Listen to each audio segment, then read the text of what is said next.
এরকম একটা lithium iron phosphate ব্যাটারিকে চার্জ করতে গেলে আমাদের সমস্যায় পড়তে হয়, কারণ most of the iron phosphate চার্জারই 4S এর ডিজাইনে করা, যা 14.6 ভোল্ট আউটপুট দেয়, কিন্তু একটা আয়রন ফসফেটকে ফুল চার্জ করতে দরকার 3.65 ভোল্ট।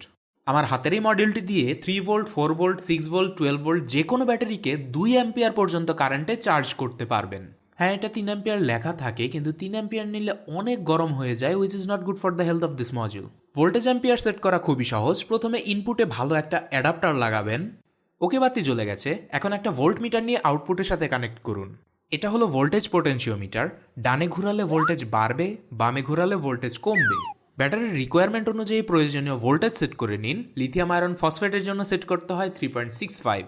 মনে রাখবেন, এটা বাক কনভার্টার। আউটপুটে আপনার যতটুকু ভোল্টেজ দরকার, ইনপুটে তার চেয়ে অবশ্যই বেশি ভোল্টেজ দিতে হবে। আমি এখানে ইনপুট দিয়েছি 12 ভোল্ট। এখন আপনার মাল্টিমিটারের কমন এবং অ্যাম্পিয়ার পোর্টে কানেকশন করে নিন।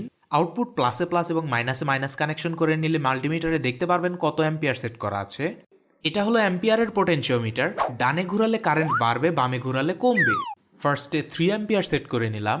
ব্যাটারি ভোল্টেজ 2.57 দেখতে পাচ্ছেন, মানে 0% চার্জ। এখন ব্যাটারির সাথে কানেক্ট করলে কনস্ট্যান্ট কারেন্ট মোডে 3 অ্যাম্পিয়ারে ব্যাটারিটা চার্জ হচ্ছে। যেহেতু মডেলটি LM2596 আইসির, তাই 3 অ্যাম্পিয়ারে খুবই গরম হচ্ছে। আমি কারেন্ট চেঞ্জ করে 2 অ্যাম্পিয়ার করে নিব এবং আপনাদেরকেও রেকমেন্ড করবো এটা সর্বোচ্চ 2 অ্যাম্পিয়ারেই ব্যবহার করার জন্য।